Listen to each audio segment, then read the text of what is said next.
गांव बरवाला उत्तर प्रदेश के एक छोटे से जिले में बसा एक शांत और हरियाली से भरा गांव था। खेतों की हरियाली, पक्षियों की चहचहाहट और मिट्टी की सौंधी खुशबू इस गांव की पहचान थी। यहां का हर निवासी मेहनती था, लेकिन सबसे मेहनती और ईमानदार था किसान रघुवीर। रघुवीर 52 साल का दुबला पतला व्यक्ति था। चेहरे पर झुर्रियां और माथे पर पसीने की लकीरें उसकी मेहनत की गवाही देती थी। उसकी पत्नी सुगंधा एक सीधी सादी महिला थी, जो मिट्टी के चूल्हे पर खाना पकाती और परिवार को संभालती।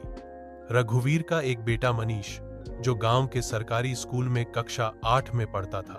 रघुवीर के पास अपनी 2 बीघा जमीन थी, जिसमें वह धान, गेहूं और कभी-कभी सब्जियां उगाया करता था। मगर इन सब के बीच उसकी सबसे बड़ी चिंता थी उसकी कच्ची झोपड़ी, जो पिछले कई सालों से किसी तरह टिकी हुई थी। एक दिन गांव में आसमान पर बादल मंडराने लगे। रघुवीर खेत में हल चला रहा था कि अचानक हवा तेज हो गई। उसने आसमान की ओर देखा।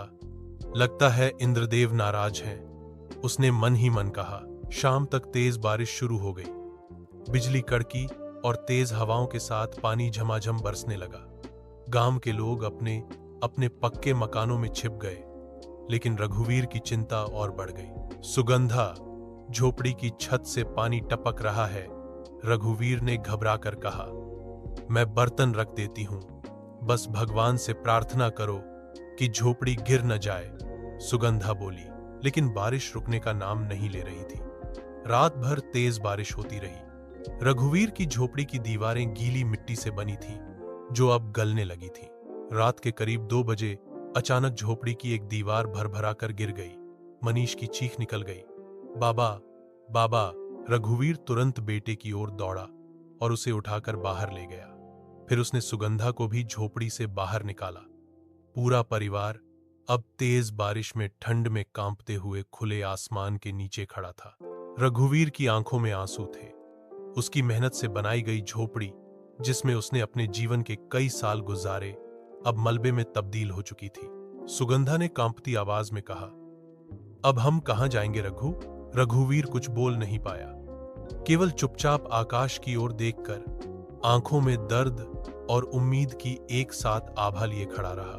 अगली सुबह जब बारिश थमी, गांव के कुछ लोग रघुवीर के पास पहुंचे। रघु भैया, सुना कि आपकी झोपड़ी गिर गई?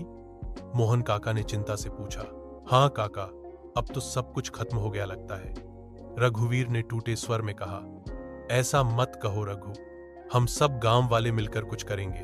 गांव की सरपंच शांति देवी को जब इस हादसे का पता चला तो वह भी पहुंची। उन्होंने कहा, रघुवीर, सरकार की तरफ से आपदा राहत योजना के तहत तुम्हें सहायता मिलेगी। मैं खुद इसका आवेदन करवाती हूं। रघुवीर को पहली बार ऐसा लगा जैसे दुनिया अभी पूरी तरह खराब नहीं हुई। रघुवीर अब कुछ दिनों के लिए मोहन काका के गोदाम में रह रहा था। उसने ठान लिया था कि वो हार नहीं मानेगा। वो रोज खेत में काम करता, फिर झोपड़ी के मलबे से ईंटें निकालता। सरपंच ने तहसीलदार से मिलकर राहत फंड का आवेदन करवाया। कुछ हफ्तों बाद रघुवीर को 75,000 रुपए की सहायता राशि मिली। इतनी बड़ी रकम मैंने कभी एक साथ नहीं देखी। रघुवीर की आंखें खुशी से भर आईं। उसने सबसे पहले गांव के राजमिस्त्री धीरज को बुलाया और कहा, भाई, मुझे एक मजबूत घर चाहिए, भले ही छोटा हो, लेकिन ऐसा जो तूफान और बारिश से न डरे। गांव के लोग भी मदद को आगे आए। किसी ने रेत दी, किसी ने लकड़ी, किसी ने मजदूरी में हाथ बंटाया। मनीष स्कूल से आकर खुद भी बाल्टी में पानी लाता, मिट्टी गूंथता, ईंटें पकड़ाता। वो बार बार कहता, बाबा, इस बार हमारा घर सबसे मजबूत होगा। 1 महीना बीतते बीतते एक नया छोटा लेकिन पक्का मकान खड़ा हो गया। 3 कमरों का, एक छोटा बरामदा और टीन की मजबूत छत। उस दिन रघुवीर ने अपने नए घर के सामने दीप जलाया और बोला, अब बारिश आए, तूफान आए, हम डरेंगे नहीं। कुछ महीनों बाद रघुवीर की किस्मत ने एक और करवट ली। उसके खेत में इस बार अच्छी पैदावार हुई। उसने फसल का कुछ हिस्सा मंडी में बेचकर मनीष के लिए नई साइकिल खरीदी। गांव में एक अंगो आई, जो किसानों को उन्नत तकनीकों से खेती सिखा रही थी। रघुवीर ने भी भाग लिया। अब वह जैविक खेती सीख चुका था और धीरे धीरे उसकी आमदनी बढ़ने लगी। सरपंच शांति देवी ने रघुवीर को गांव के किसानों का प्रतिनिधि बना दिया। एक दिन मनीष ने पूछा, बाबा, वो पुरानी झोपड़ी क्या याद है आपको?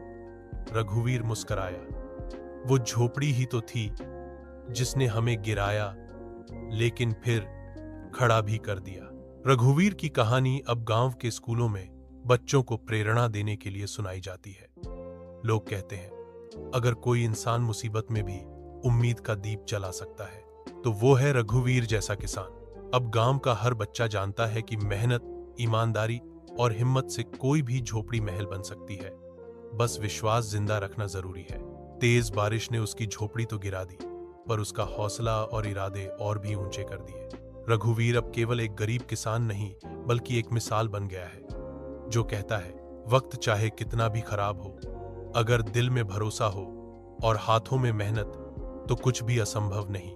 ऐसी और रोचक और प्रेरणादायक कहानियों के लिए चैनल को सब्सक्राइब करें।